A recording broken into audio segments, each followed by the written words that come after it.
Easter brunch at Aunt Diane's house was always an elaborate production.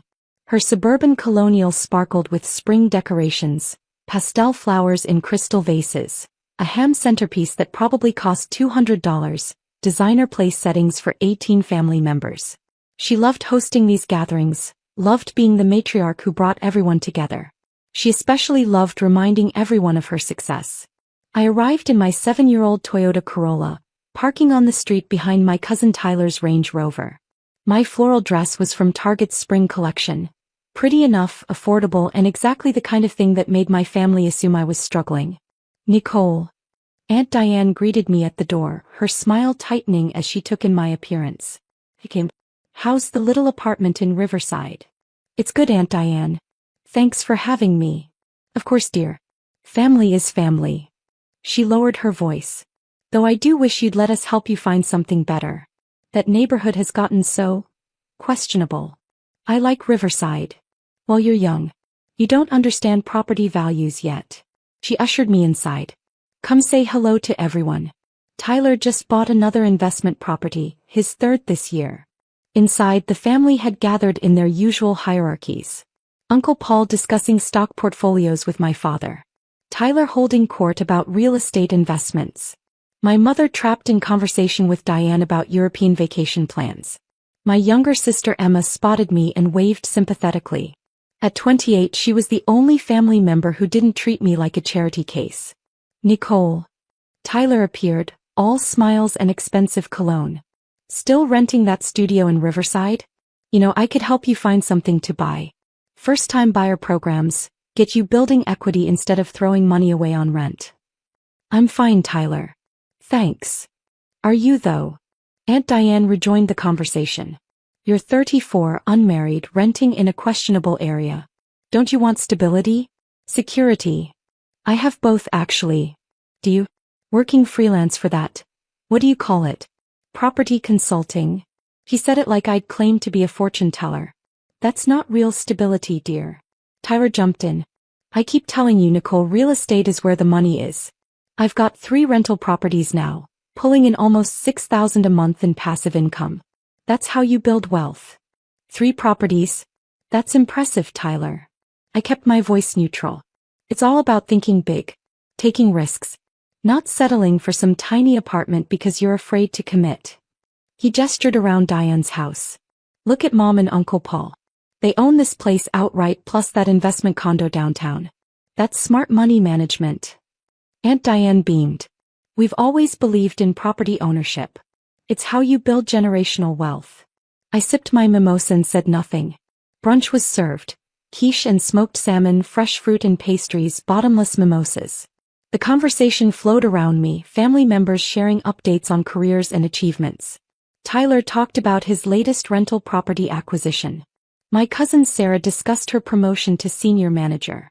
Even Emma, bless her, shared news about her graphic design business landing a major client. When the conversation turned to me, the questions were perfunctory, tinged with pity. Still doing that property consulting work? Uncle Paul asked. Yes. Keeping busy. Any interesting projects? A few things in development. Well, good for you. Staying active. He turned to Tyler. Now, about that downtown condo opportunity you mentioned. After brunch, we moved to the living room for coffee and dessert. That's when Aunt Diane decided to make her announcement. She tapped her coffee cup with a spoon, drawing everyone's attention. I want to share some news that affects our family, she began, her voice taking on that important tone she used for pronouncements. Particularly our dear Nicole. My stomach tightened. As you all know, Paul and I have been building our real estate portfolio. We believe in property ownership as a path to security and wealth. She smiled at me and it wasn't kind. Which is why we've been concerned about Nicole's living situation. Diane, my mother started. No, Melissa, this needs to be said. Nicole has been renting that little studio in Riverside for years. Throwing away money on rent when she could be building equity. Well, Paul and I have decided to help. Uncle Paul nodded. We've purchased the building Nicole lives in. Closed on it 2 weeks ago. It's an investment property for us, but it also gives us an opportunity to help family. The room went quiet. We're going to evict the current tenants, including Nicole, and renovate the units. Diane continued. Turn them into luxury apartments we can rent for proper market rate. Nicole, you have 30 days to vacate our investment property. I set down my coffee cup carefully. We've already contacted a moving company that can help you, Diane added. Very affordable rates. We'll even pay for the first hour of labor. Consider it our Easter gift. Tyler was nodding approvingly. Smart move, Mom. That building has great bones. Once you renovate, you can probably get $1,500 per unit instead of the current $800. Exactly, Uncle Paul agreed. The neighborhood is gentrifying. Perfect timing to upgrade and capitalize. My mother looked stricken. Diane, you're evicting your own niece? We're helping her, Melissa. This will force Nicole to finally buy something instead of wasting money on rent. Sometimes tough love is the kindest approach. Where is she supposed to go? Emma demanded. There are plenty of apartments available. Nicole is a grown woman, she can figure it out. Diane turned to me with that practiced sympathy. Dear, I know this seems harsh, but you'll thank us eventually. This is the push you need to get serious about your financial future. I pulled out my phone and opened my property management app. The one connected to Riverside Property Group, the LLC I'd created 9 years ago specifically for real estate investments. Aunt Diane, I said calmly, what's the address of the building you purchased? Why does that matter? Humor me. She exchanged glances with Uncle Paul. 742 Riverside Avenue. We closed 2 weeks ago for $375,000. Cash purchase. I navigated to my property database. Found the building at 742 Riverside Avenue. Opened the ownership records. That's interesting, I said quietly. Because according to county records, 742 Riverside Avenue is owned by Riverside Property Group, LLC. Has been since 2016. I'm looking at the deed right now. Tyler grabbed my phone. That's impossible. My parents just bought that building. Your parents bought 752 Riverside Avenue, I corrected. Different building. Same street. The room went silent. But the realtor said, Uncle Paul pulled out his phone, scrolling frantically through emails. His face went white. Oh God. It is 752. So you didn't buy Nicole's building? My mother asked. No, we bought the building next door. Diane was looking at me strangely now. But how do you have access to property records for? Because I own 742 Riverside Avenue. I pulled up the full ownership documentation. I purchased it in 2016 for $290,000. 12 units, all occupied, generating about $11,000 in monthly rental income. Tyler's mouth fell open. I also own 738 Riverside Avenue, I continued, pulling up more records. That's a 16-unit building I acquired in 2018. And 721 Riverside Avenue, 8 units, purchased in 2020. Plus properties on 4th Street, Maple Avenue and Harbor Boulevard. How many properties? My father asked quietly. I own 23 residential buildings in the Riverside and downtown areas. Total portfolio value is approximately $14.6 million. Annual rental income last year was just over $1.2 million. Aunt Diane had gone completely pale. The property consulting I do? I looked around the room. I consult on my own properties. Property management, tenant relations, renovation planning. That's my full-time job, managing my real estate portfolio. But you drive a Toyota, Tyler stammered. You live in a studio apartment. I drive a paid-off car with excellent gas mileage. And I live in a studio because it's part of my property portfolio and I like being on-site to handle tenant issues quickly. I pulled up another screen. The studio I live in. I designated it as owner-occupied in my LLC. I don't pay myself rent. $14 million, Uncle Paul whispered. In property value, yes. My equity position is about $9.3 million after mortgages. Though I've been paying those down aggressively. Emma started laughing. Oh my God. This is perfect. What about the eviction notice? My mother asked. I turned to Aunt Diane.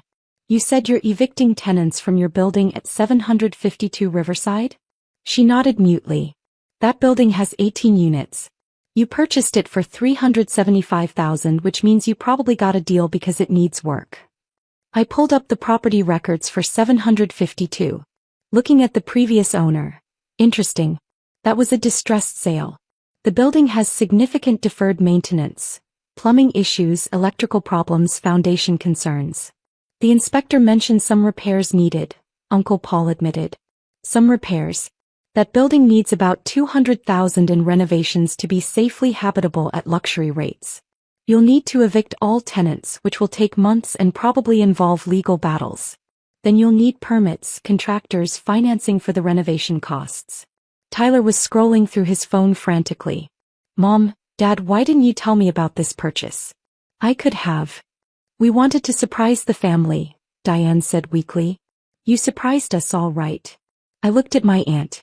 Here's what's actually happening with your building.